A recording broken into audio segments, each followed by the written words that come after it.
earlier, when we just started the program, we talked about, well, a company that aimed to disburse some funds to startup businesses, and it's the InnoHub Accelerator Program designed to promote innovative entrepreneurship within sub-Saharan Africa, starting with Ghana. And this is what jumped up at me. 10 selected startups would each receive $10,000 pre-seed funding in cash and services. My guests are the co-founders of InnoHub Limited. Nelson Amo is the man in black next to me, and then next to him is Ebenezer Arthur, and yes, both co-founded InnoHub Limited. Well, gentlemen, you're welcome. When I just saw the brief, I said, yes, this project deserves a resounding round of applause. After all, there is an intimate relationship between entrepreneurship and economic development. Yeah. But is this a first of its kind? The first time you're working on a project like this, disbursing this much amount of money? Well, so thank you for having us this morning. Good morning to your viewers. Yeah. InnoHub, we exist to develop SMEs, and what we look at is how can we grow SMEs from where they are to a scale where we know that they are contributing to development and they are big enough to, employ a lot of people to basically generate revenue and become relevant to our development agenda. And so what we do in InnoHub is to make sure we look out for businesses that are good enough to basically lift us from, if you're doing revenue of $1,000 a year, how can you think of scaling up to a level we can do $100,000 and eventually to do $1 million in 5 years? That's the kind of business we're looking at. We've supported some of these ventures in the last 6 months. And what we're doing with this accelerator program is to say, let's come on. Some of these ventures are not ready to get investments from various kinds of sources because they're not investment ready. Yeah. So we pick you up for 6 months, give you this pre-seed fund of $10,000. Yeah. Build your business for you, build your business plan, your financial model, and what have you, so that within 6 months you are attracted to an investor who can say, I want to do a $500,000 investment in you. So that's basically what this whole program is about. Okay, so it says that startup teams with marketable ideas would be selected and supported. But you see, building a new business is a serious gamble. Not every entrepreneur strikes it big, especially, at the first attempt. By startup businesses, how do you mean? Do you mean businesses that have operated for a while? Or can I just register a company and come to you with my grand and lofty business plan? Great. So we look at very early stage startups. We don't do ideas. What we look at is... So you must have been in operation for a while. About how long? At least a year. You know, the idea here is you should have moved beyond talking. You should have started something in your own small way. And it's those kind of people we want to identify and say, these guys have started something. They need that kind of support to take them to the next level.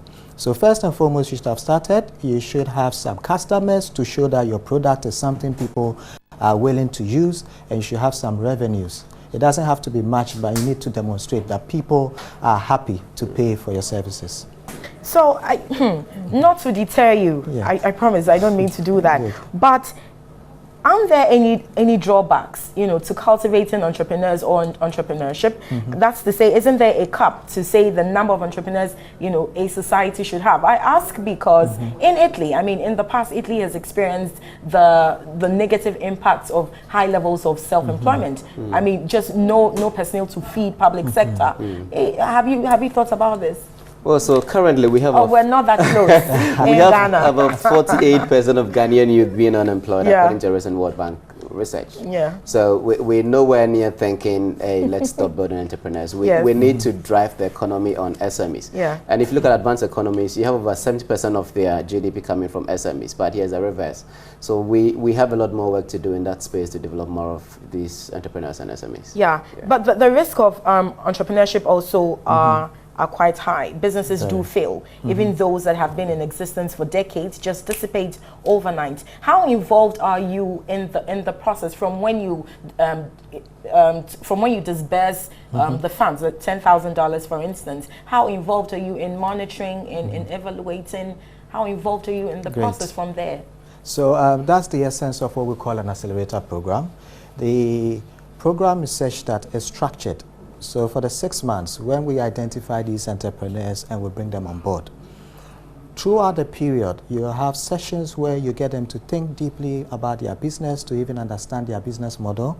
You help them to review their business model, develop their business plan, and even look at their financial model.